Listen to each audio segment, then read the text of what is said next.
Hi friends, welcome to my channel Shruti Yadav. ఈరోజు అల్చంతకాయ టమాటా ఎలా ప్రిపేర్ చేసుకోవాలో చూద్దామండి. సో ఒక్కసారి ఇలా ట్రై చేసి చూడండి. సో ఇప్పుడు ఎలా చేయాలో చూద్దామండి అల్చంతకాయ టమాటా కర్రీ. సో ముందుగా ఒక ప్యాన్ పెట్టుకొని అందులో ఆయిల్ వేసుకొని ఆవాలు జీలకర్ర వేసుకోవాలి.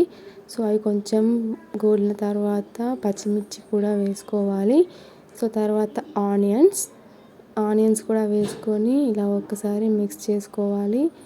తర్వాత కరివేపాకు, కొంచెం అల్లం వెల్లుల్లి పేస్ట్ కూడా వేసుకొని కలుపుకోవాలండి. తర్వాత కొంచెం పసుపు వేసుకొని కలుపుకోవాలి.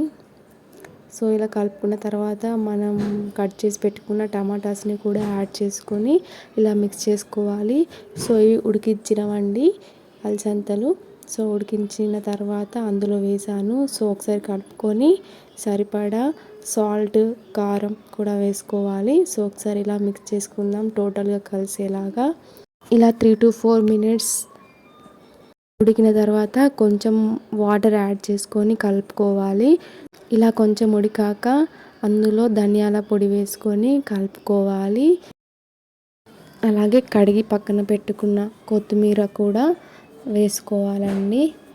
సో ఇలా ఉడుకుతుండగానే వేసుకోవాలి, అప్పుడే స్మెల్ అనేది బాగుంటుంది. సో ఒకసారి టోటల్గా మిక్స్ చేసేద్దాం. అంతే అండి, అల్చంతకాయ టమాటా కర్రీ రెడీ. సో ఒకసారి ట్రై చేసి చూడండి. Thanks for watching.